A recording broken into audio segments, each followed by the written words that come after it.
देखिए transportation problem को अपन ने जो अब तक देखा, ट्रांसपोर्टेशन प्रॉब्लम दो पार्ट में होगी। पहले पार्ट वन अपन डिस्कस कर रहे हैं।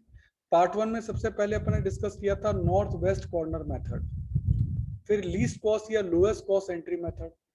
आज अपन इसको डिस्कस करेंगे वोगल अप्रोक्सीमेशन मेथड, वैम से।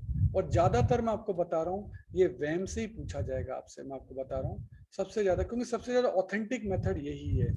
क्योंकि वोगल से जो कॉस्ट आती है ना वो सबसे लीस्ट होती है, नहीं वो नॉर्थ वेस्ट और लीस्ट कॉस्ट से भी कम होती है, इसलिए ये ज्यादा ऑथेंटिक। और दूसरी बात, इसको जो है ना टेस्ट किया जा सकता है।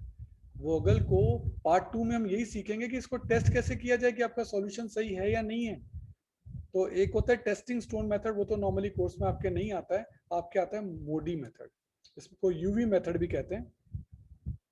तो यूवी मेथड जो है वो आप सीखेंगे इसको टेस्ट करने के लिए। तो मोस्टली आपका वोगल अप्रोक्सीमेशन मेथड ही आएगा। तो अभी अपन क्वेश्चन को, क्योंकि नॉर्थ वेस्ट और लीस्ट कॉस्ट अपन कर चुके हैं, तो अब अपन इसको वोगल से चेक कर रहे हैं। अभी अपन यूवी टेस्ट नहीं करेंगे, अभी अपन केवल वैम ही सीख रहे हैं। नेक्स्ट वीडियो में अपन यूवी मेथड भी सीखेंगे। तो देखिए क्वेश्चन ले रहे हैं वैम से अपन, वोगल अप्रोक्सीमेशन मेथड वैम है ये आपका। ये आपको P1 P2 P3 3 पॉइंट दे रखे हैं। यहाँ आपको डिमांड का टोटल दे रखा है, और यहाँ से आपके इनकी कॉस्ट दे रखी है, और ये आपको सप्लाईज दे रखी हैं। अच्छा, इनका टोटल जो है ना वो बराबर है। अभी तक बैलेंस्ड क्वेश्चन ही कर रहे हैं, अनबैलेंस तो अभी अपन ने चालू ही नहीं किए। 20 20 and 35 that is 75, 30 25 and 20 that is 75। और ये इनकी कॉस्ट दे रखी है, ये कॉस्ट दे रखी है। ये आपका क्वेश्चन है, क्वेश्चन इतना आएगा आपका। और ये बैलेंस क्वेश्चन है, क्योंकि दोनों ही डिमांड और सप्लाई जो आपकी बराबर बैठ रही है, तो ये बैलेंस क्वेश्चन है। ये क्वेश्चन का पार्ट है, ऐसा क्वेश्चन आपका इसके अंदर आएगा। अब अपन को इसको वोगल अप्रोक्सीमेशन मेथड से करना है। तो यहाँ मैं लिखूंगा रो डिफरेंस, रो के जो डिफरेंस है, और यहाँ मैं लिखूंगा कॉलम डिफरेंस। अब ध्यान से समझेगा कि ये क्या है। देखो, रो का डिफरेंस ये कहता है कि पूरी रो के अंदर जो सबसे मिनिमम दो कॉस्ट है उनका डिफरेंस कितना है। तो इस पूरी रो में 3 4 2 में मिनिमम सबसे दो है, 3 और 2। तो 3 और 2 का डिफरेंस है 1। यहाँ मिनिमम है 2 और 1, उसका डिफरेंस है 1। यहाँ मिनिमम है 3 और 3, दोनों दोनों ही मिनिमम है, तो अपन को 2 ले रहे हैं। तो 3 और 3 में इसका डिफरेंस कितना आ गया, 0। ये आ गया रो डिफरेंस। अब यहाँ लेना है हमको कॉलम डिफरेंस, वही सबसे कॉस्ट कम है 3 2 4 में 3 और 2, 3 और 2 का डिफरेंस है 1। यहाँ 1 और 3, 1 और डिफरेंस का 2, और यहाँ 2 और 3 का डिफरेंस है 1।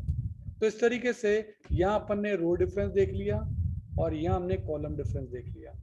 अब इस डिफरेंस में जो सबसे ज्यादा डिफरेंस है ना, वो उसको सेलेक्ट करना है। सबसे ज्यादा डिफरेंस है यहाँ, और इसमें इस वाले कॉलम के अंदर हमें देखना है सबसे लोएस्ट कॉस्ट, और लोएस्ट कॉस्ट है आपकी क्या, 1। ये सारी स्टेप्स आपको याद रखनी पड़ेंगी।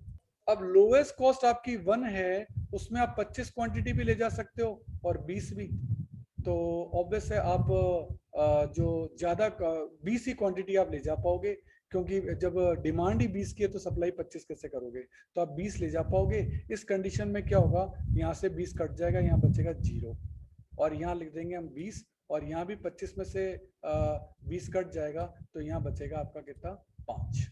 तो अब यहाँ तक का आपका हो गया। अब वापस से आपको चालू करना पड़ेगा नया सिस्टम, फिर से रो डिफरेंस। अब ध्यान देना, ये वाली रो जो है वो, ये वाला जो कॉलम है वो आपका कट चुका है, क्योंकि यहाँ 0 हो चुका है। अब हमें देखना पड़ेगा 3 और 2 का डिफरेंस है 1, 2 और 5 का डिफरेंस है 3, 4 और 3 का डिफरेंस है 1। ये तो हो गया रो डिफरेंस। कॉलम डिफरेंस देखें, कॉलम डिफरेंस तो सेम ही, ये तो हट ही जाएगा, और इनके डिफरेंस तो सेम ही आएंगे, इनमें तो कोई चेंज ही नहीं हुआ। तो इनमें सबसे ज्यादा, इसमें और इसमें सबसे ज्यादा है आपका 3, और इसमें सबसे मिनिमम कॉस्ट 1 तो कट चुकी है, मिनिमम कॉस्ट है 2, और जो 2 है उसमें यहाँ 20 भी है और यहाँ 5 भी है, तो फिर हम 5 ही ले पाएंगे, 5 यूनिट ले लेंगे, और ये वाली जो रो है वो आपकी खत्म हो गई। तो इस तरीके से यहाँ तक का काम अब आपका कंप्लीट हो गया।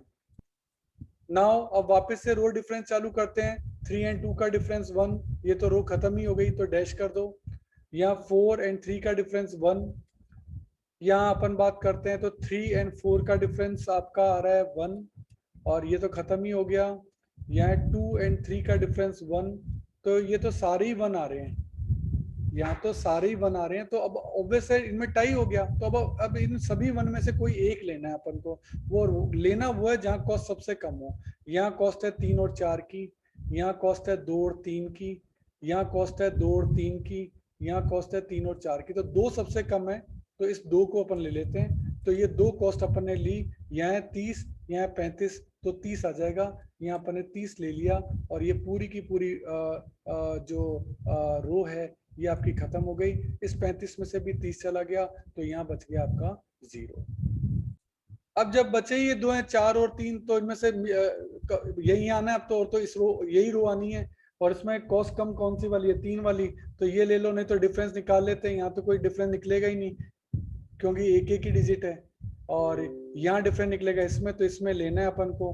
तो यहाँ अपन ले लेते हैं 5, क्योंकि यहाँ 5 है अपने पास। इससे ये भी 5 कट गया, 20 में से 5 गया, तो यहाँ बचा 15, और यहाँ 5 आ ही गया आपका। और फिर यहाँ 15 है, और यहाँ भी 15 है, तो ये एक ही डिजिट बची है, इसमें 15 दे दो। इस तरीके से आपके सारी कॉस्ट जो हैं वो कवर अप हो चुकी हैं, और सारी डिमांड और क्वांटिटी खत्म हो चुकी है। तो नाउ अब आप इनकी कॉस्टिंग जो है निकाल सकते हो।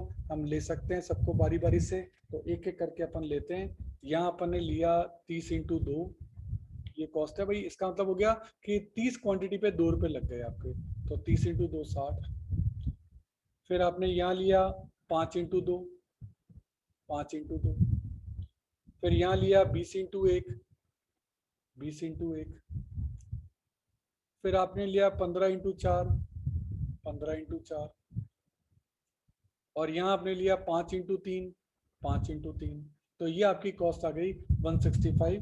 ये आई है वोगल अप्रोक्सीमेशन मेथड से। तो वोगल अप्रोक्सीमेशन को याद कर लो। पहले आपको रो डिफरेंस और कॉलम डिफरेंस निकालने हैं। जिसका डिफरेंस ज्यादा हो उसको लेना है, उसमें देखना है कॉस्ट किसमें कम है।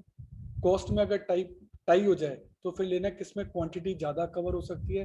वो सब रूल वही वाले चलेंगे। धीरे धीरे सारी क्वांटिटी और सारी कॉस्ट कवर हो जाएंगी, क्योंकि ये बैलेंस मैट्रिक्स का क्वेश्चन है। अनबैलेंस का अलग आएगा, वो अपन देखेंगे। और देन आपको इस तरीके से जो भी ऑक्यूपाइड सेल है, ये ऑक्यूपाइड सेल्स कहलाते हैं। ये वाले जितने भी हैं जिसमें बॉक्स बन गए ना, वो सब ऑक्यूपाइड सेल्स हैं। उनकी कॉस्ट को यहाँ मल्टीप्लाई करके ले लो। ये आपकी टोटल मिनिमम कॉस्ट है, इससे कम कॉस्ट नहीं लग सकती। तो ये आपकी ट्रांसपोर्टेशन कॉस्ट को वोगल अप्रोक्सीमेशन मेथड से किया है। अभी अपन ने केवल वैम अप्लाई किया है, अभी अपन ने इसमें यूवी टेस्ट नहीं किया है। केवल अभी अपन ने इसका फर्स्ट जो प्राइमल फिजिबल सॉल्यूशन होता है वो किया है। अभी इसमें यूवी टेस्ट नहीं है, क्योंकि पहले अपन को इसी की प्रैक्टिस करनी पड़ेगी। यूवी टेस्ट तो नेक्स्ट स्टेप है।